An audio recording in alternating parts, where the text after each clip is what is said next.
Ivan, record this match again as well for me, please.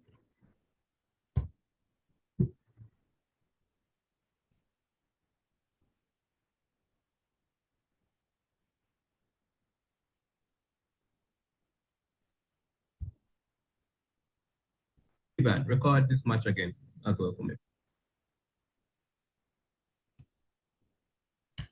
Ladies and gentlemen, welcome to the JCSA High School Debate Competition 2023 quarterfinals. These are indeed the last two matches that will take place in the quarterfinals. We have some stellar schools with us today. Of course, we have the match that you'll be seeing on stream right now is going to be the Magati High School in proposition versus the Ocherias High School in opposition. And they will be debating the motion. This house, as a trade union, would encourage its members to adapt to AI instead of opposing it. AI, of course, being artificial intelligence. So, once more, this house, as a trade union, would encourage its members to adapt to artificial intelligence instead of opposing it. The other match that you will not be seeing right now on the live stream, but will be uploaded to the YouTube channel later, is of course Port Antonio High School in proposition and the Cornwall College in opposition. Judging this match today, you have the immensely talented and accomplished Cleveland Tomlinson as the chair judge, accompanied by one of the best tertiary level debaters on the island right now, evidenced by his recent win at the NCU Invitational Debate Series, where he competed against other international schools as well as schools on the local circuit and came out on top. Of course, I'm talking about Enroy Maduri. And accompanying these two fine gentlemen is the sole female on this panel, the illustrious, the well-competent representative from the JCSA, of course, Peter Gay Hodges. So we have an esteemed bench lined up for this debate. I know that I'm looking forward to this debate, and I look forward to hearing what the debaters have prepared and are ready to present. With all that said, I now turn over to the chair for this match, Mr. Cleveland Tomlinson. Thank you, Ravan, for your warm introduction. Good afternoon, ladies and gentlemen. Welcome to this match. I'm delighted to be sharing this match, and I'm excited to see the outcome and looking forward to the arguments. I'm in proposition, just to reiterate, we have Ocherias High School, and in opposition, we have Magati High School. The motion that will be debated is this house would encourage the adoption of AI instead of an opposition to AI. Let me just correct that. In proposition, that's Magati High School, and in opposition, that's Ocherias High. The rules, debaters, are similar to those of the previous matches that you engaged in. With the first minute of each speaker's speech is regarded as protected time. This means that no points of information can be asked of the speaker who is speaking. Similarly, the final minute of each speaker's time is also regarded as protected time. This means that no points of information can be asked. I'm going to ask our wing judge, Enroy Maduri, to assist me in monitoring the time. At the end of the first minute, Enroy will insert into the chat 1 minute has a phrase that says 1 minute has passed, a sentence rather. That will indicate to teams that they can now go ahead to ask points of information. And similarly, when 1 minute is remaining, Enroy will insert into the chat 1 minute remaining. And when time has elapsed, Enroy will indicate that in the chat. Enroy, are you clear on that?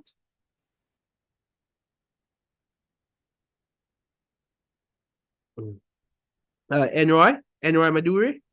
Yes, I am, Cleveland. Sorry. Thank you for that.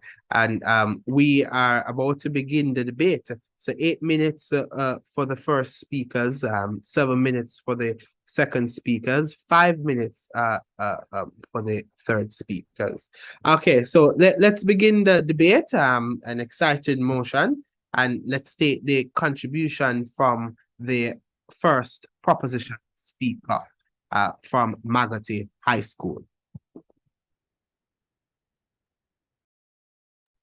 Excuse me, before we start, can I ask a question about how the points of informations are supposed to be done?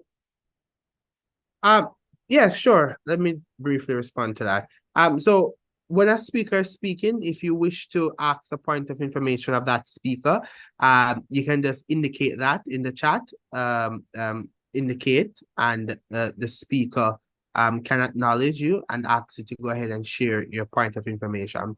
That point of information can be rejected, so a speaker does not have to take a point of information.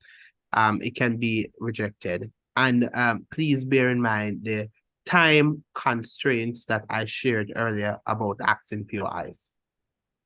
Okay, thank you. Thank you.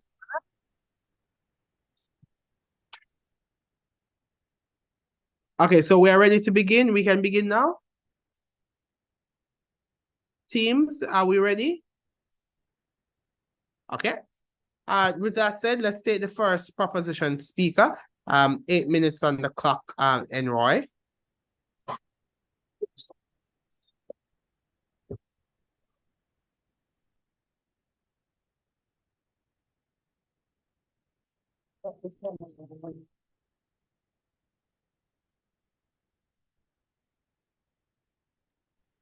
You can begin when you're ready, and we'll start the time when you begin.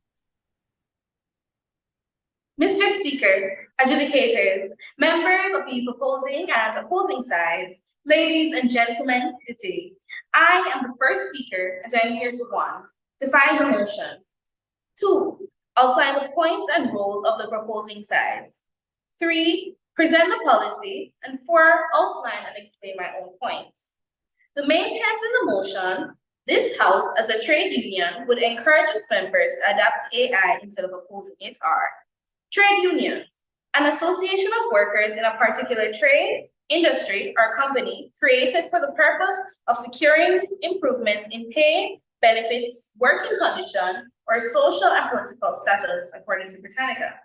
AI, short for artificial intelligence, the theory and development of computer systems able to perform tasks normally requiring human intelligence, such as visual perception, speech recognition, decision-making, and translation between languages.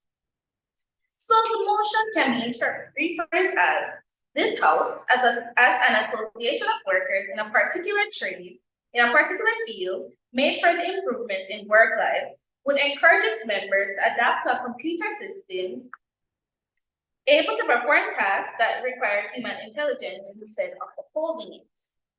My second speaker will speak on how AI can help in the educational industry, how it can help teachers and administrators make smart decisions, and how AI can also help teachers and students with learning and development processes, especially those with special needs. And my third speaker will summarize the debate and outline the passions. In order for us, the government, to act upon the motion, we have decided to enact a policy called Accept Intelligence, or AI for short. This policy will have 3 phases. Phase 1, forging a contract agreement amongst technological companies specifically for their AI department. After this agreement is made, phase 2 will get into action. Training members so that they are versed enough to receive training from a representative from the technological company. So due to that, there might be some confusion or reasons. So let me explain. Training will contain 3 stages. Stage 1, a mandated introductory video of AI explaining what it is and its uses. Stage 2, a trade union representative would go into the various work environments and explaining as to the specific AIs that could be used for specific jobs, and also summarizing what was done in stage 1. This stage would be optional. Stage 3 is where our contact agreement will come into play, where the person from the AI department representative will be involved in further teaching and educating members on how to utilize AI for their jobs and how to control and monitor it. This would also be where we get the resources necessary. Now, I bet you're wondering, how are we going to pay for this? Because obviously, the technological companies will require payment for their work, and they will be rewarded with publicity and funds garnered from a newly instigated annual social event, as we do not want to dip into the funds already garnered for other things the trade union does. Finally, stage 3. After everything is put into action, we need to put something in place so that AI does not completely take over the workplace. Utilizing AI in the workplace with human oversight and override, meaning that humans should be there and AI should not be doing all the jobs. Humans should be there monitoring and ensuring that the AI doesn't make too many mistakes, as human intelligence cannot be replaced and technology is not yet perfected, as AI is still in its infant stage. And human override, meaning that when AI starts to do foolishness and everything is going haywire, humans shut down the system and get involved because human intelligence cannot be replaced. The goal of encouraging our members to utilize AI is not to make AI another worker. AI is only there to make their jobs easier, which will run into my first point. It can help make lives easier. We all have heard the phrase, it is better to work smarter and not harder. And Mr. Speaker, I feel like the opposition fails to realize the pivotal role, the main thing that we are here to do for our members, and that is to technically make their lives easier. So why is there something put in front of us to make their lives easier and we are throwing it away, we are ignoring it, we are looking at it like it is the worst thing in the world? The persons we are here to represent can have extremely difficult jobs, not can, most of them do. No matter what job it is, every job can have a mental and physical toll on their bodies. If the jobs our members do can utilize AI, why must we not encourage them? Oftentimes, I feel like, not even feel, many members, I do not want to use AI because they don't know what it is. They don't know how to utilize it, which is where the policy will come into play, teaching them how we can make their jobs easier. Let us take, for example, somebody who is a secretary. She has lots of information she needs to organize and put into a table. She has the meeting she needs to organize for upper management, right? And it's so much work, it starts to mentally drain her. And once you're mentally drained, you automatically become physically drained as well. But after we introduced AI and said, here it is, use this, it can help you. And she said, you know what, I'm going to give this thing a shot. And she used it. She realized all this work that has been weighing her down. She had to do all this overtime and had to take weekends to finish work. She finished it within the work week with time to spare and actually got her full 8 hours sleep, which is always recommended of us. But the work toll that our workers have to go through, it is not feasible. And when we say encourage, it is not like we're shoving it down their throats. We are merely placing AI on a table and saying, this is AI. This is what it's here to do. If you use this, everything will be better. We are merely suggesting use it and reminding them that it is here. You can use it. This leads into my second point. AI can help us adapt to the modern world. We are all aware of all the constant changes in our world, whether it is something as simple as cars or even Google. We are all getting into all these cool new advancements, and we're also excited about these advancements because they're here to make our life easier. That is what technology is. Technology is something we as humans have made to make our lives easier. So why is it that we have created something to help make our lives easier? Why is it that we want to stay in the past and not move to the future, not adapt to the modern world? Let us think about it. Before Microsoft was made, people still had to do the same jobs of Excel and PowerPoint and Word. Before Microsoft was made, it was extremely difficult. But now that it has made things much easier. Why can't we treat AI in the same way? The people before said, this thing is making life easier. This thing is what we're going to use. This thing is constantly improving. Let people after us continue to use this. Why can we not treat AI in the same way? Saying that AI is here, let us use it. AI to me is almost like smartphones and button phones, right? We all know somebody with a button phone, and it's typically an older person, and younger people have the smartphones. We all agree smartphones are better than button phones. Why? I respect the elders, but smartphones can just do so much more. AI can do so much more. Button phones, human intelligence does what it's supposed to do.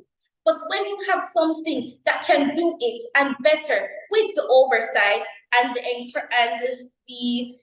encouragement and assistance of human intelligence, it makes everything so much easier. Let us gather all the benefits of all these modern advancements and not make a big fuss about the things that it doesn't do. That's why we humans are here. We are here to encourage that they use the AI, adapt to the AI, and then they take it from there. They oversee it to make sure everything is in working order.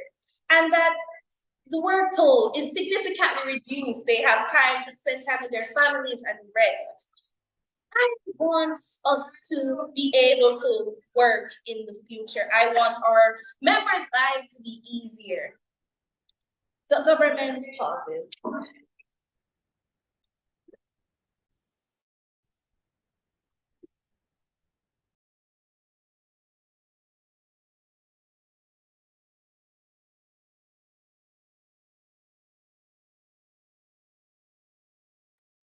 Cleveland, your mic is mute. Oh, thank you. I was talking away. Thank you, first position speaker, for your contribution to the debate. We will now take the contribution from the first opposition speaker from Ocherias High.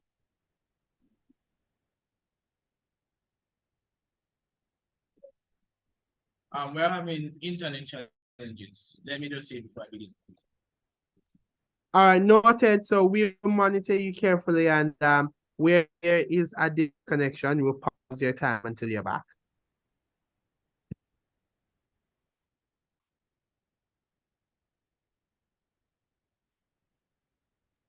You can begin when you're ready. Okay. Judges, opponents, speakers, Mr. Speaker, good afternoon. Before I go into my speech, I would like to put loopholes into the arguments of team government. Right? First of all, you guys mentioned that AI system helps to make stuff easier and create jobs. But in my reasoning, I see AI as a way to eradicate jobs instead of creating them.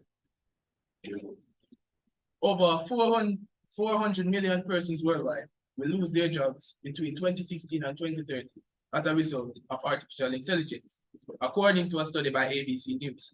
According to CBS News Network, in May, over 4,000 persons in the United States lost their job due to artificial intelligence. Already, we are seeing the impact and foreseeing the expected impact of artificial intelligence on the workforce and on human capital. As a trade union, it is our responsibility to protect the welfare of workers by encouraging workers to embrace artificial intelligence. We will be putting their jobs and means of survival in jeopardy. Before I get deeper into my arguments, let me spend a few minutes defining some key terms in our motion. Trade union, this is an organization or association formed by workers in a specific industry, occupation, or workplace collectively represent and promote their interests and rights. Artificial intelligence, according to the National Institute of Standards and Technology, is defined as the simulation of human intelligence in machines that are programmed to think, learn, and problem solve like humans. It encompasses a wide range of technologies and techniques, including machine learning, natural language processing, computer vision, and robotics. Adapt, according to the Oxford Dictionary, means to take up, follow, or use. While oppose is defined by the same source, means to actively resist. So when we take these definitions in mind, we on this side will refer to motion. This house, as a trade union, would encourage its members to oppose AI instead of adapting it due to the negative implications on the workforce. As first speaker, I will first delve into the fact that artificial intelligence affects job security, and secondly, the difficulty of regulating artificial intelligence will have implications on the job environment. Our second speaker will look at 2 points. One, how artificial intelligence stifles human creativity and innovations, and the health implications of artificial intelligence. While our third speaker will summarize our arguments and look at the limitations of artificial intelligence. My speaker, we are not against change. We embrace changes. And we understand how the various revolutions in human history has benefited mankind. The Industrial Revolution, for example, that saw its genesis in the 18th century, had positive societal effects. The advantages include lower cost clothing, more job opportunities, improved transportation, and so on. The advent of artificial intelligence, which can be linked to the technological revolution that we are now undergoing, will be the only one that would have such a negative impact on the race and the workforce. So while we understand opponents' fascination with artificial intelligence and the perceived improvement in productivity that will come as a result of artificial intelligence, we caution you not to become ecstatic, as this has the potential to do more harm than good. So instead of encouraging employees to adapt to AI, as a trade union, we will invest in training and development of our employees, our members, and encourage our partners, employers, the private sector to get on board, helping them to realize the importance of harnessing and developing human capital, developing human potential. Opponents, artificial intelligence will affect job security, and we are not defying the fact, Mr. Speaker, that artificial intelligence will create jobs. However, the number of jobs that will be displaced vastly outnumber the number of jobs that the artificial intelligence will create, as according to one study done by McKinsey. Done due to artificial intelligence, up to 73 million jobs in the United States could be at risk of elimination by 2030. However, AI could create 20 million jobs to 50 million new jobs. So there is still a deficit of about 23 million. According to a report by the World Economic Forum, it is estimated that by 2025, automation as a result of artificial intelligence will lead to the displacement of 85 million jobs. The report also suggests that while some of these workers may transition to new roles, a significant number may face difficulties finding new employment. This, my opponents, highlights the immediate threat to job security for a substantial portion of the workforce. As a trade union, this reality goes directly against our objectives, and therefore we will not encourage our members to adapt to it. So, my opponents, it is not the intention of AI to make work easier or more efficient. No, it intends to eradicate jobs done by humans and take over. In addition to the negative impact of AI adoption on job security can exacerbate economic and social disparities. Workers who are unable to adapt to the changing job landscape may experience long-term unemployment and financial insecurity. This can contribute to income inequality and societal divisions. A report by the Economic Policy Institute highlights disparity between productivity and wages, indicating that while productivity has increased significantly in recent decades, wage growth has stagnated for many workers. The displacement of jobs due to AI can intensify the disparities, as those affected by AI struggle to find new employment opportunities with comparable wages and job securities. So, not because AI has the potential to improve productivity, means that this will translate to better pay packages, compensation for workers. Yes, it will be better for employers, but not for employees. So, the old adage may improve, true, Mr. Speaker, that the rich may get richer and the poor poorer. AI is difficult to regulate. We are really hoping that our opponents would have come with a clearly defined policy, informing us on how the adoption of artificial intelligence in the workplace will be regulated. AI is not a static technology. it is continually evolving. New AI models, algorithms, and applications are developed at an astounding speed. Traditional regulatory processes are often slow and cumbersome, struggling to keep up with the dynamic nature of AI. For example, Mr. Speaker, it took Jamaica 4 years to debate and pass to implement the new Road Traffic Act. So maybe you attempt to regulate what currently obtains in AI, but next week the dynamics may change or additional features may come about. So due to difficulty in regulation of AI from a government perspective, organizations may misuse AI technologies or employ them in ways that do not maximize their potential, thus limiting the expected gains in productivity. The challenge is compounded by the fact that the AI development often occurs in the private sector, which is motivated by competition and market pressures.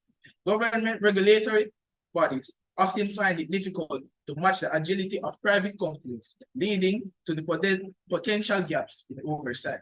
So even though AI sounds exciting, we on this side are anonymous in our stance that we will encourage our members to oppose AI instead of adapting to it. Thank you.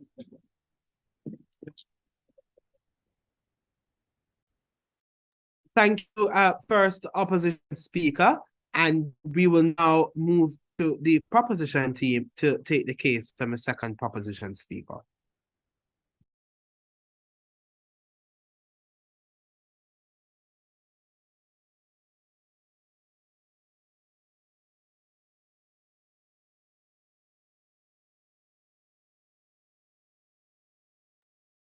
Sirs, excuse me, before we begin, we'd like to know how the points of information should be asked because we typed in the chat points of information and we didn't get any respond on whether it was response on how and whether it was rejected or accepted.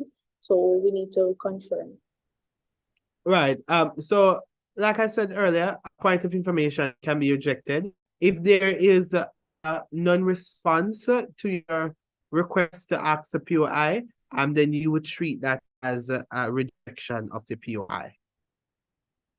All right. So if you ask in the chat for POI and none is taken, there's no response to that, then you can treat it as a rejection of the POI.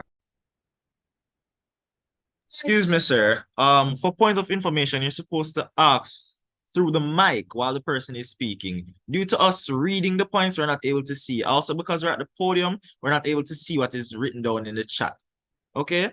And also another rule that was made is that you cannot ask a POI after the speaker is finished speaking. You have to ask during while the speaker is speaking or stating his point.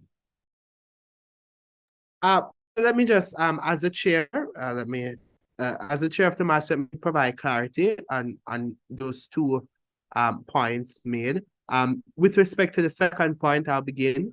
A point of information can be asked once 1 minute has passed. So anywhere between the end of the first minute and the beginning and the start rather of the last minute, a point of information can be asked, irrespective of whether or not that speaker has just completed that particular point or not. All right. So the general guideline regarding points of information is just a time constraint.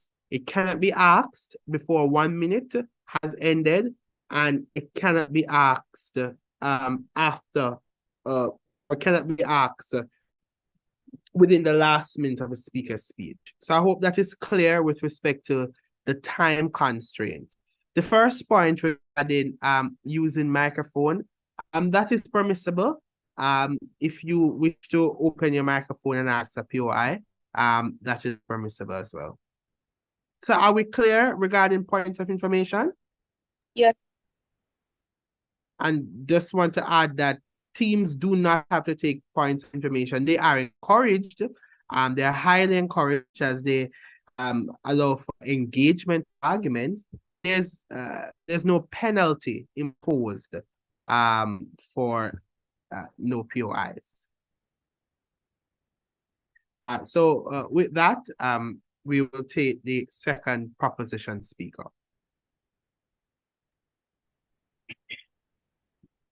adjudicators, timekeeper, members of this honorable house, my worthy but misguided opponents, ladies and gentlemen, good afternoon to you all. We, the government, wholeheartedly stand with this motion, as we would definitely encourage trade union members to adapt to AI, that is artificial intelligence, instead of opposing it. The government strongly believes in the use of artificial intelligence, as it is the new way of making lives easier, improving the quality of education, healthcare, finance, and so many other sectors in society. So my opponents, why oppose something that will improve the quality of our societal sectors? The leader of opposition stated that AI causes people to lose their jobs. However, our policy clearly stated that AI will not be dependent on solely as human oversight and override will be present. The leader of opposition also stated that it will threaten job security. But what they're failing to understand that it can improve job quality, as we understand that technology is not perfect, but it can still improve efficiency and productivity. As our policy reiterates, we would partner with AI departments in technology companies to train members on how to use AI for their jobs. And once again, it will not be dependent on solely as human oversight and override will be present, and this will create a balance in the dependence.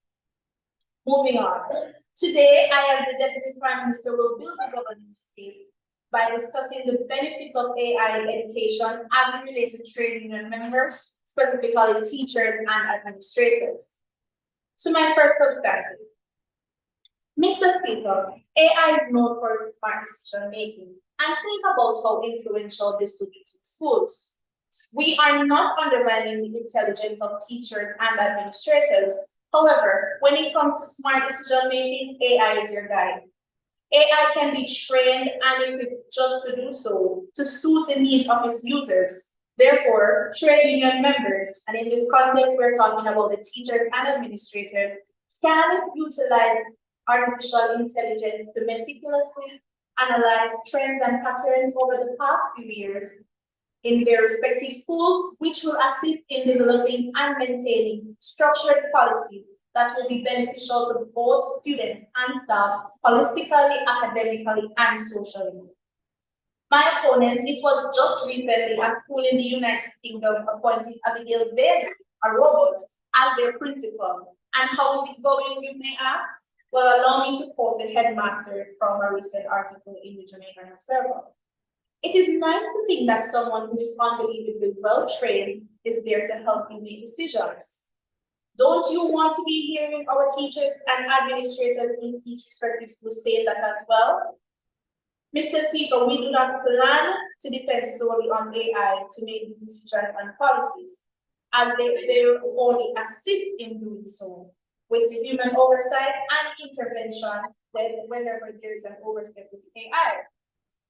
These decisions will be made for the betterment of the trade union members, that is the teachers and administrators, in situations that require such. And this will improve the lives of the aforementioned trade union members by lessening the stress on them, and this will allow them to help their students better, which leads to my next point. Mr. Speaker, trade union members should adapt to AI instead of, Yes, Mr. Speaker, trade union members should adapt to AI instead of opposing it, due to the fact that it can serve as a bridge among teachers and administrators and students as it relates to their learning and development process, becoming more effective, especially students who have learning and neurodevelopmental disorders, such as dyslexia, ADHD, and autism. The same AI that the opposition resists to adapt to can be trained specifically to understand students' learning style, pace, and comprehension level. Yes, AI can support students with learning disorders and neurological disorders through natural language processing technology.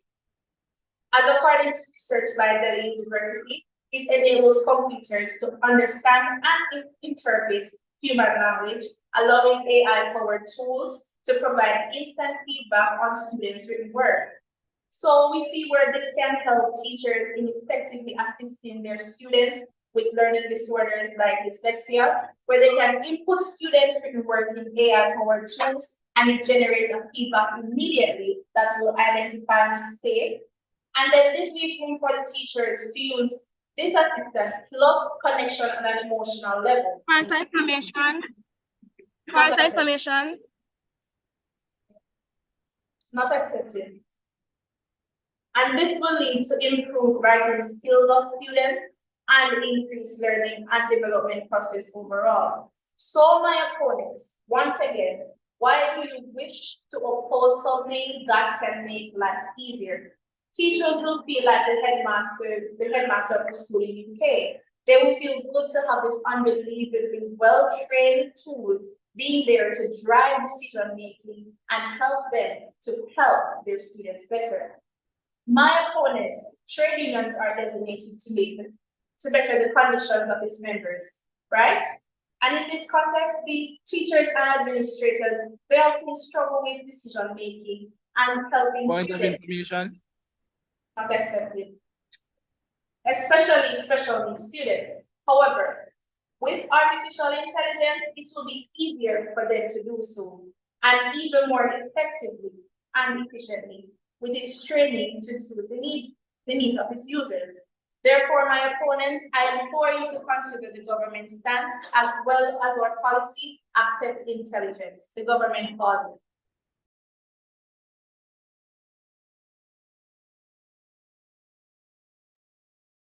Thank you, second proposition speaker. We'll now take the contribution from the second opposition speaker. So let's go back to the opposition bench and take the contribution from the opposition speaker. Second opposition speaker, that is. Good morning. The second speaker, you stated that AI can be trained. AI has no morals. She also stated AI helps with learning disabilities like dyslexia. I would like to say, to aid with those issues, human contact is needed. My learned opponents, honorable judges, teammates, ladies and gentlemen, good afternoon to you. I stand here resolute to oppose the motion that this House, as a trade union, would encourage its members to adapt to AI.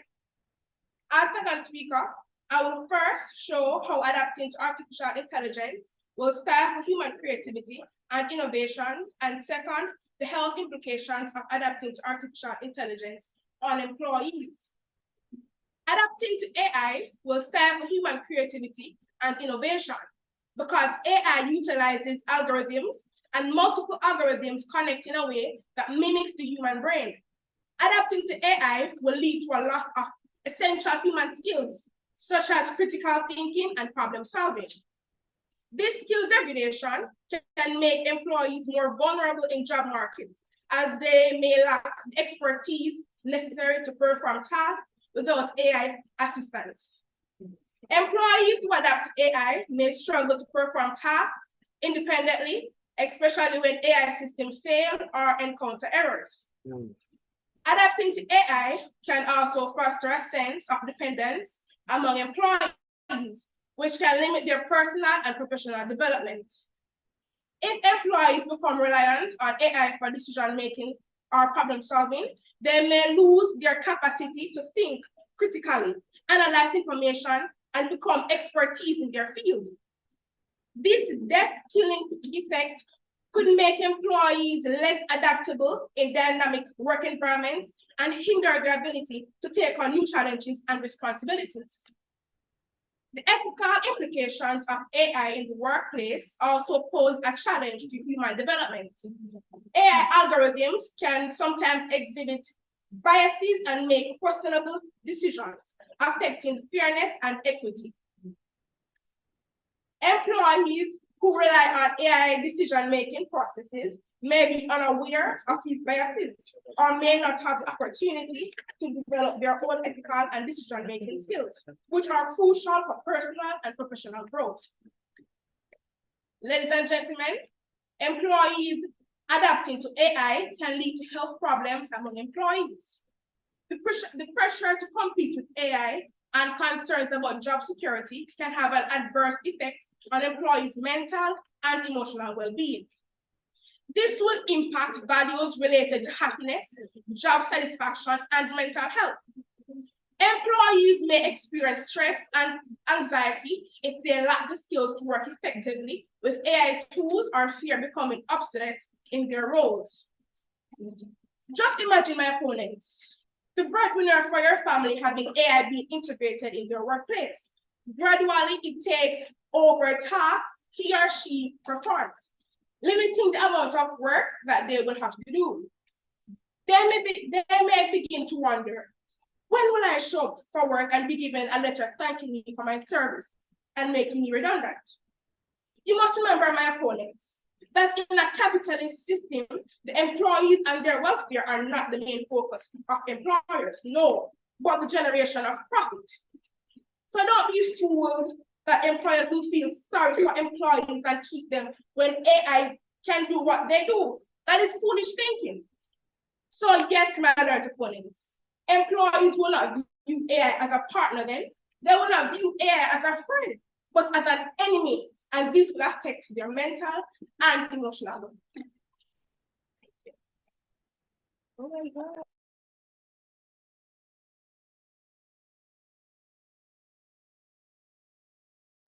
Enroy, let's pause the time. I'll continue.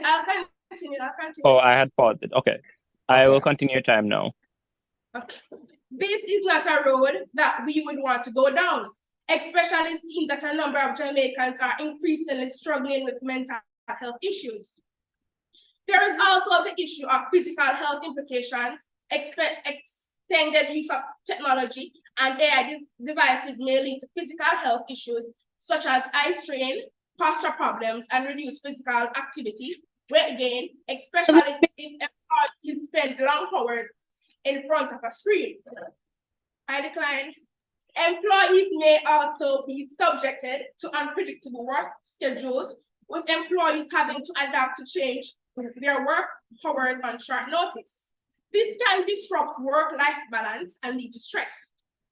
These are not issues that we would want to subject our employees or our members, especially in view of the fact that the use of computers and other technological devices are already creating some of these issues inside work environments. I'm finished now. Thank you very much.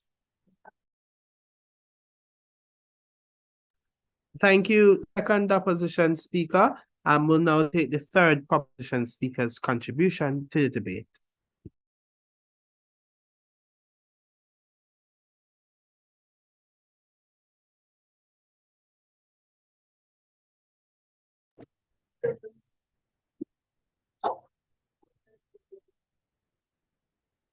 Ladies and gentlemen, esteemed judges and respected opponents, I stand before you as the first speaker on our team, and I'm here to reiterate and summarize the key points that we have been eloquently presented by my team in support of our policy of asset intelligence. Our first speaker eloquently highlighted the importance of training for our workforce to embrace AI, not as a substitute for human intelligence, but as a tool to enhance their abilities.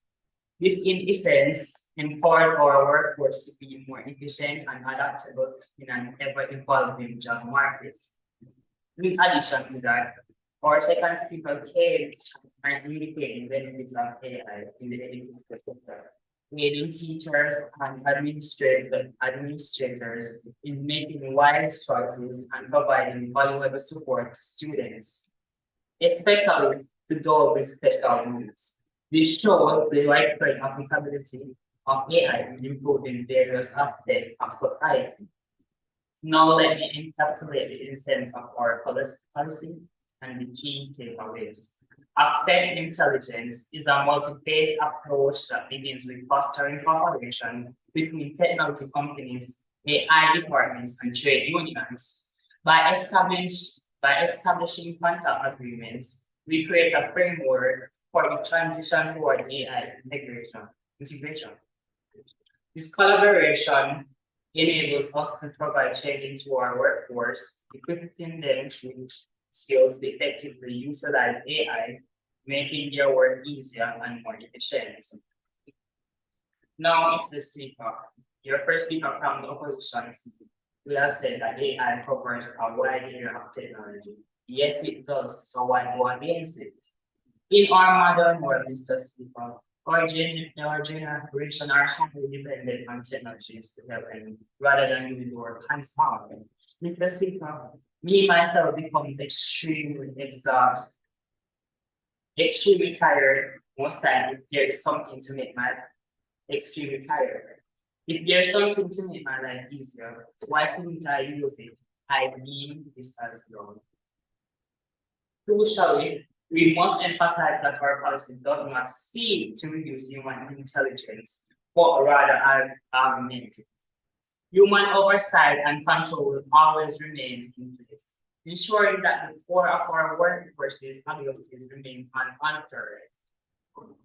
Moreover, we have discussed the positive impact of AI in the education sector, where it supports teachers and administrators, aid students, including those with special needs. This illustrates the far-reaching potential of AI in enhancing various fields. The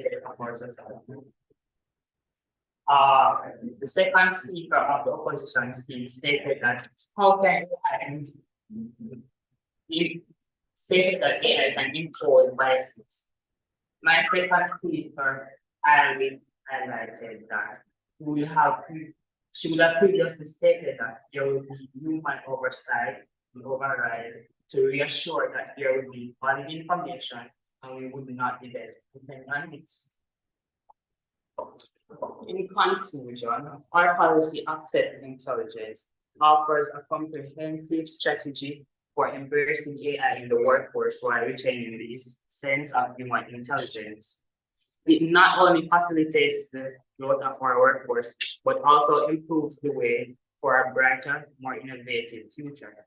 We firmly believe that by adopting this policy, we can harness the power of AI to our advantage and build a better, more efficient society for all. Thank you.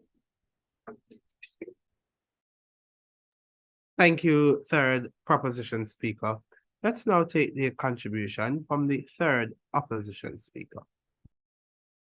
A point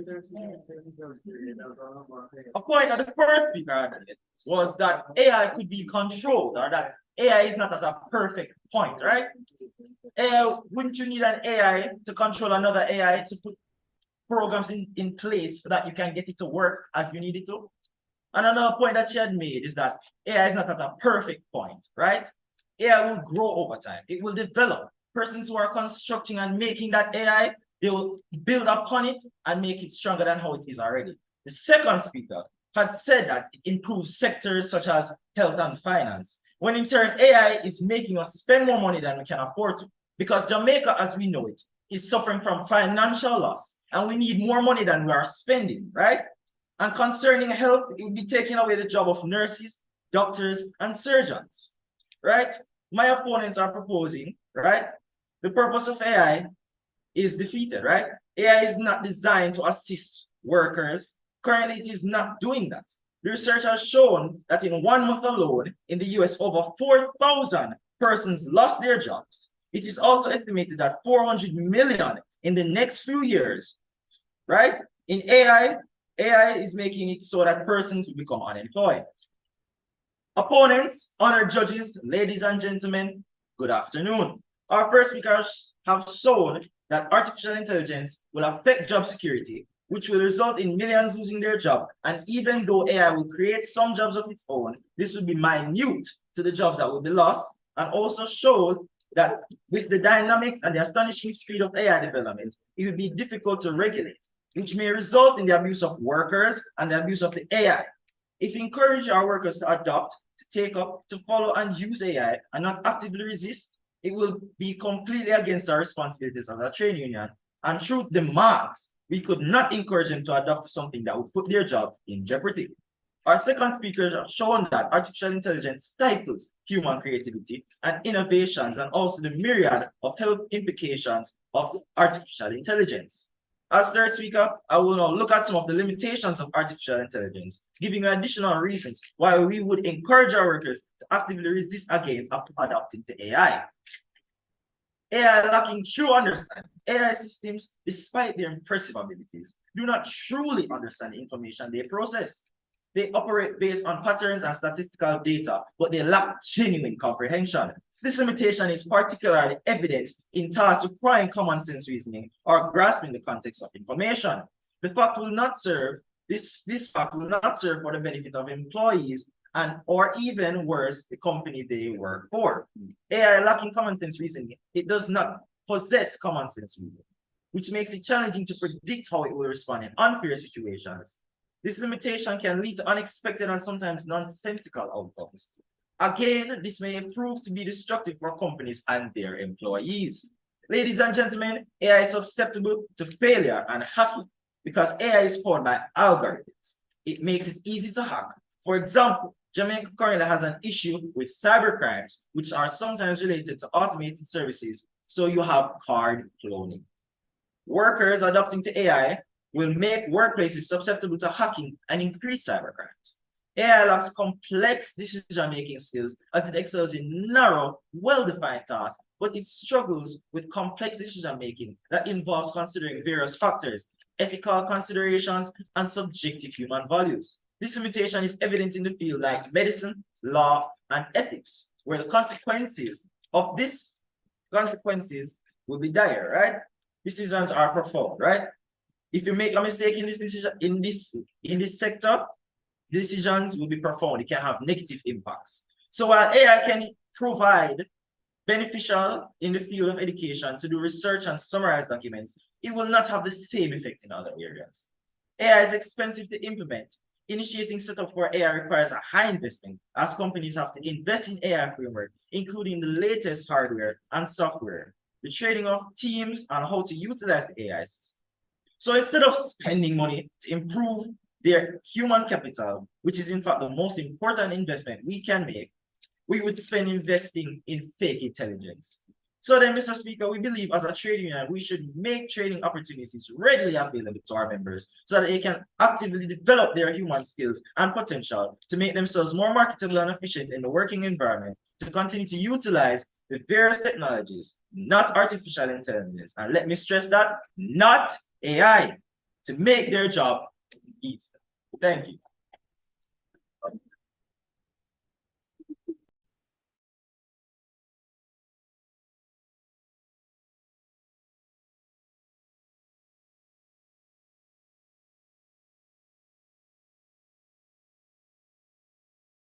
Enroy, have you paused the time? Yeah, yes, I have. His speech finished just before the time was over, though. So I'm sorry, I didn't hear you. I'm saying his speech finished just before the time had elapsed. Oh, okay. All right. Speaker, your time was just about to come to an end. So we are going to move to the next speaker if you do not wish to come back.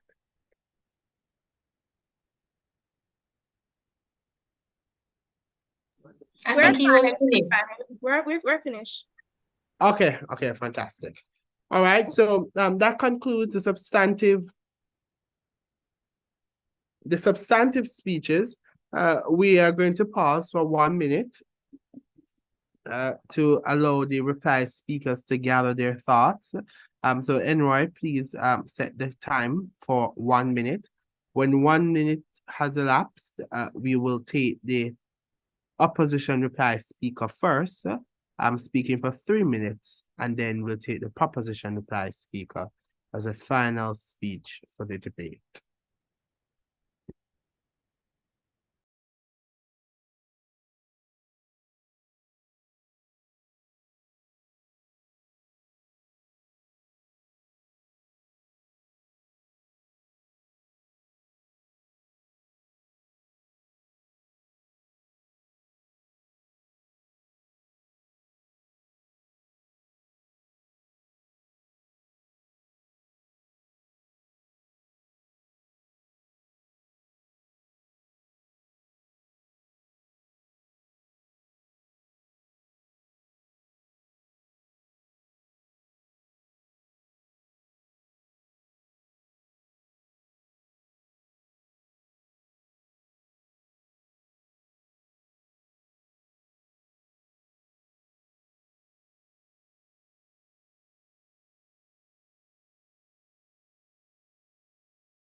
Enroy, have we completed 1 minute?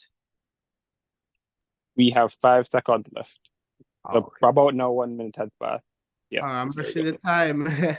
It felt like a minute had passed. But I suspect that 5 seconds would have passed, but I started talking. So we are now going to take the opposition reply speech. Opposition reply speaker.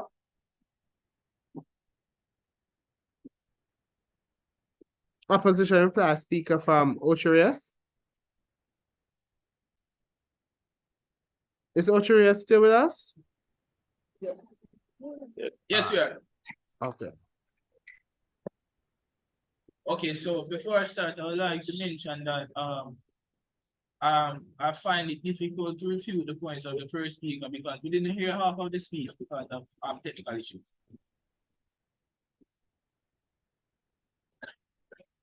Yes, you can proceed. You can proceed, yes. Honorable judges, teammates, and learned opponents. Even after hearing 3 speakers speak, they still fail to convince me to let our trade union encourage our its members to adopt the AI. They would have mentioned that your policy on education sounds impressive, but it's not practical. To address the ills of education, need human contact. Human training and development, as a matter of fact, it needs a complete overhaul of education system. Like new school designated to address these issues, AI cannot solve them. The human touch in the classroom cannot be replaced by AI.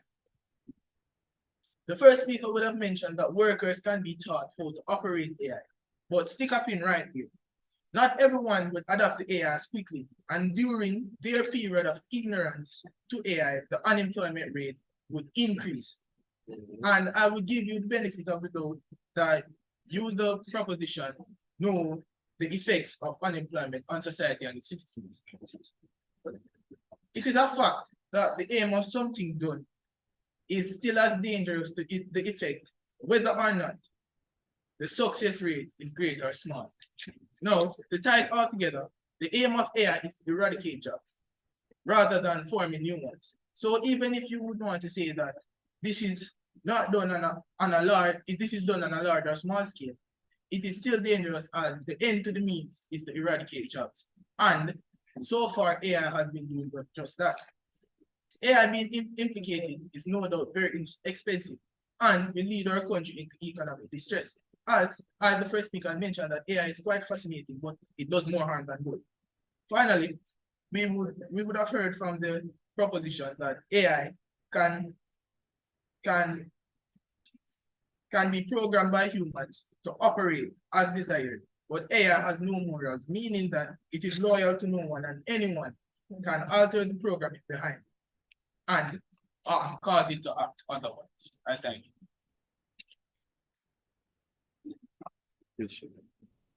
Thank you, sir, opposition reply speaker. Thank you to all the opposition speakers. And we'll take now the final speaker in the debate, the proposition reply speaker.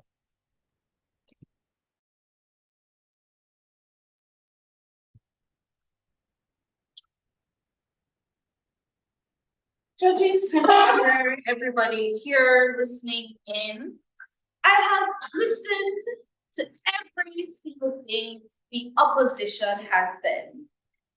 The only thing that I can really say to that in short ways is restate our policy. Because they keep preaching the same thing. Human intelligence cannot be replaced. Human creativity cannot be replaced. Human innovativeness cannot be replaced. And everyone on the proposition side agrees with you. We agree with you wholeheartedly that me, a human, you, a human, we all humans, our intelligence, creativity, and innovativeness cannot be replaced. But we have said in phase 3 of our policy, when the AI is utilized in the workplace, it will have human oversight and human override. And I will explain what it means again. humans will be there. AI is not going to be a big independent woman or big independent man prancing around doing all the work. AI for us is our little baby, it's our little child. A point of information, a point that you had said this a while ago. You had stated that AI will not be this big independent thing, but you don't know that for certain because you're not be the one that is making the AI, developing the system for it. True. Over time in the modern system, AI will grow, it will develop, and we do not have any control over what persons who are constructing that AI will choose to do with it. We do not construct the AI. We do not construct phones, but yet we can still control what we do with our phone. Some people deal with their phone. I don't know. Some people use their phones for nefarious activities. Some people don't. It all depends on how we control it. And that is what the policy says in phase 3. That is the job. We're going to control it. The opposition keeps preaching. We cannot replace human intelligence. AI is there to assist. AI is there to help. AI is like the teacher's aid. The teacher's aid is not there to teach the class, but the teacher's aid is there to help. AI is like a friend. The friend you have with you to help you with the task you don't understand or you find difficult. Runs out on me. The deputy opposition leader explained that AI can cause issues, medical issues. Computers cause medical issues as well. There's nothing we can do about that. But before I leave, I have one thing to say. AI is not here to replace human intelligence. It is merely here to help us advance further in our world. The government.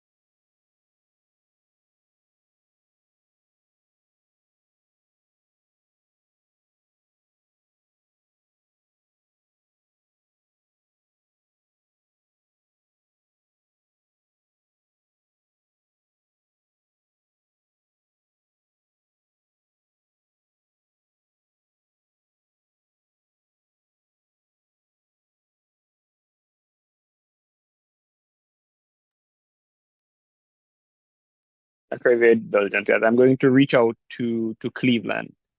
Make sure he's still with us. Thank you. I am still here, just a bit of break in the connection.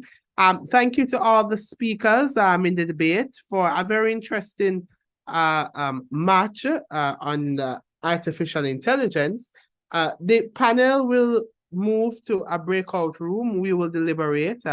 We will identify a winning team, and we will return with the ranking and the justification for the rankings. So you can remain here in this room. Peter Gay, Enroy, and myself will move to a breakout room.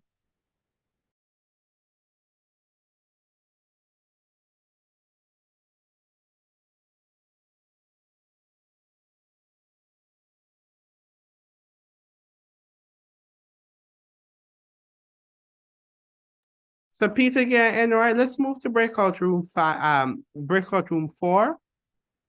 So breakout room 4.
Itage, we're waiting on you in room 4.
All right, good afternoon, everyone.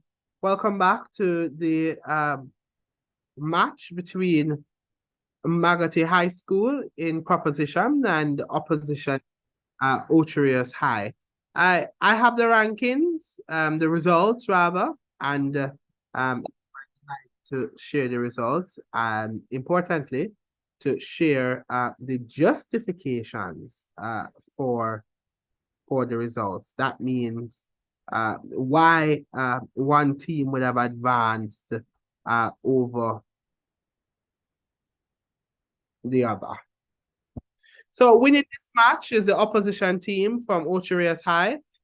So Ocherius High has won this match. So opposition emerged as the winner of this match. And commendations should be extended to the proposition team from Magati High School. But what's the justification? What did we see in the debate? It was a debate that called for an assessment of the implications of the adoption of AI and whether we should adopt AI or we should really repel it. These kinds of debates, it's important in these kinds of debates, it's important that we appreciate that simply stating the benefits that can accrue from your position on the issue, the benefits that can accrue from your policy, your mechanism, or whatever you are advocating for. Simply stating that, well, these are the benefits that we'll get from it is not sufficient in winning a debate, and it's not sufficient in presenting a compelling case. Because on one hand, you will have, well, these are the benefits that you get from it. And then on the other hand, you will have an opposition team say, well, these are the harms. So it is important that teams understand that they have to engage in a comparative analysis, or what we call a counterbalance of the benefits and the costs of this kind of mechanism, policy, or whatever the motion is about. In this case, proposition didn't really do that well. Proposition did not engage in an analysis that I highlighted that, well, irrespective of whatever kind of costs, disadvantages that are associated with the adoption of AI, these particular benefits that we have articulated are so significant, are so valuable, are so material, that they ought to be accepted and considered over whatever kind of costs are associated. So in essence, telling us that the benefits of this adoption of AI really trumps the costs or the disadvantages. That sort of analysis was absent. However, in the absence of that analysis on proposition's team, we saw opposition engaging fairly to some extent in that, and to that extent presented a more compelling case. So opposition would have highlighted that opposition would have conceded to many of the benefits that proposition highlighted that come from the adoption of AI. For example, opposition conceded to proposition's benefit of AI in enhancing the teaching and learning process in the classroom. Proposition said that AI can be of significant assistance to the teacher, and opposition never disagreed. But opposition articulated that, well, there is a human element that is missing when we rally to the adoption of AI.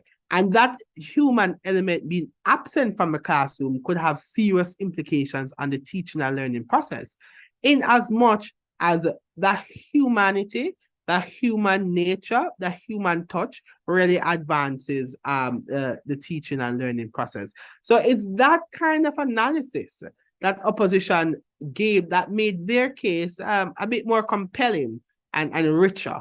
Opposition also presented more principled positions, that resonated more with the panel.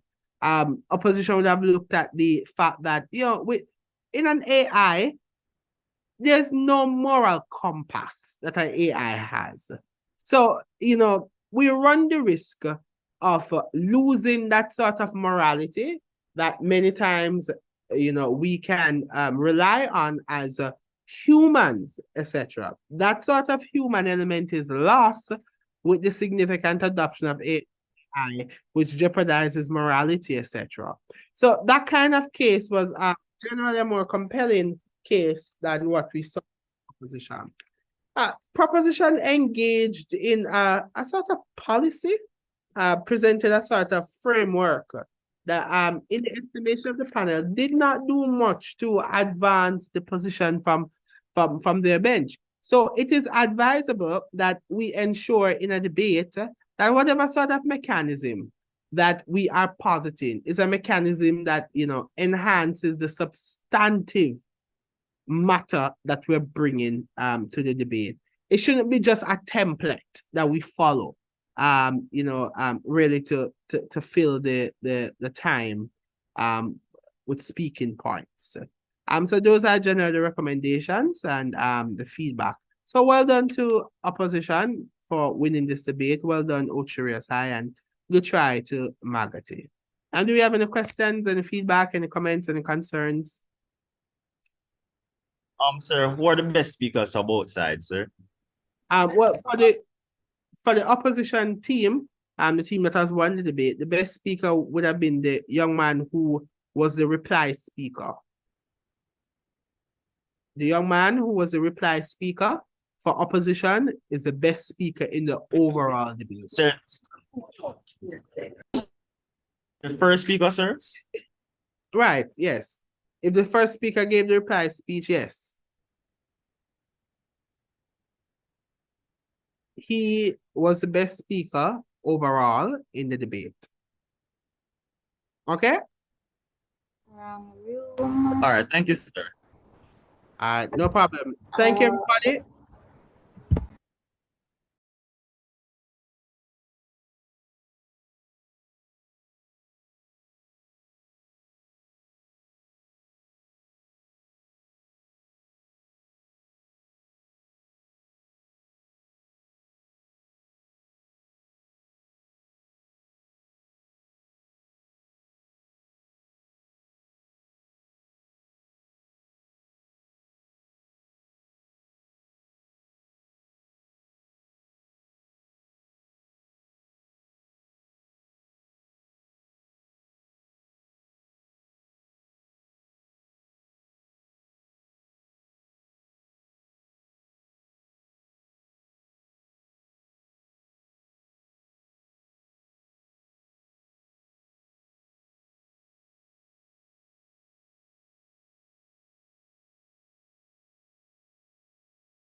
Cleveland, Ravon, I stopped hearing at the final minute.